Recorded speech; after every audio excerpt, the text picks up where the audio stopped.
Decimal हमको पढ़ना था, पहले भी पढ़ाए हैं। डेसिमल का जोड़ घटाना पढ़ाए थे, गुणा भी बताए थे। लेकिन अब देखते हैं हम यहाँ पे डेसिमल को चेंज इनटू फ्रैक्शन, है ना।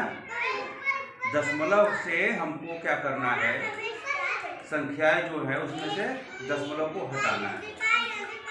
दशमलव वाली संख्याओं में से दशमलव को हटाना है, या दशमलव को हमें बदलना है साधारण भिन्न में, है ना।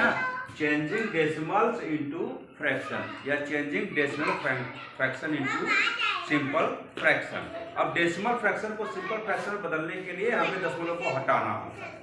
तो जो भी दशमलव वाली संख्या हमको मिलती है उसको हमें भिन्न में बदलने के लिए, फ्रैक्शन में बदलने के लिए हमें क्या करना होता है, चाहे 10 का गुणा करो, चाहे 100 का, चाहे 1000 का, चाहे लाख का, चाहे 10,000 का, चाहे लाख का, चाहे करोड़ का। मतलब जितना अंक पे दशमलव रहता है उसी अंक के हिसाब से हमको 100 का, 10 का, 20 का, अरे 10 का, 1000 का मतलब गुणा करना पड़ता है। क्योंकि जब हम 10, 100, 1000 या 10,000 का गुणा करते हैं ना, तो वह संख्या क्या होता है, दशमलव उतने संख्या पीछे हटता चला जाता है। अब उसका हम उदाहरण के रूप में दिखा रहे हैं। जैसे देखो, पहली संख्या है हमारी 0.3 या 0.3।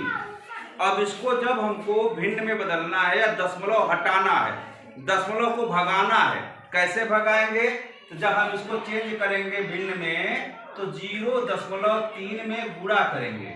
अब किसका गुणा करेंगे ये सोचना है।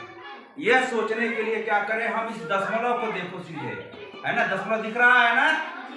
अब दशमलव में के जगह पे हम यहाँ पे 1 लिख दिए, है ना। दशमलव की जगह पे जहाँ दशमलव है उसकी जगह यहाँ 1 लिख दो। शून्य को मत सोचो, इधर वाली संख्या को मत सोचो, ठीक। इधर वाली संख्या को, दशमलव के दाहिनी वाली जो संख्याएं हैं उनको सोचो, ठीक। तो दशमलव के दाहिने 3 है। अब ये एक ही संख्या है, सिर्फ 3। तो हम इसमें क्या करेंगे, मतलब दशमलव के दाहिने जितनी संख्या हो, जितने डिजिट हो, हम उतना शून्य यहाँ पे बढ़ा देते हैं 1 के आगे, है ना। दशमलव की जगह 1 लिख दिए और दशमलव के आगे जितनी भी संख्याएं हो उतना शून्य 1 पे लगा करके गुणा कर देते हैं। बात में आया। अब एक चीज याद रखो, जब 1 शून्य का गुणा होता है तो ये हमारा जो दशमलव है ये एक संख्या इधर हो जाता है। जैसे यहाँ 1 है तो ये दशमलव इधर 1 हो जाता है, समझ रहे हो बात। तो यह क्या हो जाएगा, 3 यहाँ लिख दिया हमने, ठीक। अब ये दशमलव उठ के कहाँ आ गया, यहाँ आ गया, है ना। और ये शून्य ऐसे हो गया। ये ऐसे हुआ कैसे, देखो 0.3 में अगर हम 10 का गुणा करेंगे तो 10 तिहाई क्या हो जाएगा, 30 हो जाएगा। एक अंक पे दशमलव है तो ये दशमलव हम एक अंक पे इधर से लगा देते हैं, तो क्या हो जाता है, हमारा साधारण संख्या मिल जाती है। बात समझ आ गया। तो हम ये देख रहे हैं कि जब इसको भिन्न में बदलना है तो हम क्या करेंगे, ये दशमलव जितना है वहां 1 लिख दिया, इसके बाद जितनी गिनती है उसकी जगह पे 0 लिख दिया, गुणा कर देंगे तो ये हो जाएगा 3। अब देखो, अब एक चीज और है, 0.3 में अगर हम 10 का गुणा कर देंगे तो 3 हो गया। ये 0.3 के बराबर तो रहेगा नहीं, बदल जाएगा। तो हमको इसको बराबर रखना है, तो जितने का हम गुणा करते हैं उसी संख्या से हम भी फिर उसमें भाग दे देते हैं। बात समझ आ गया। जैसे हम इसमें 0.3 में 10 का गुणा करें और 10 का भाग दे दें। अब 10 में 10 का भाग देते हो तो क्या हो जाता है, 1 ही तो बचता है। तो 1 का किसी भी संख्या में गुणा करो तो वही संख्या रह जाती है।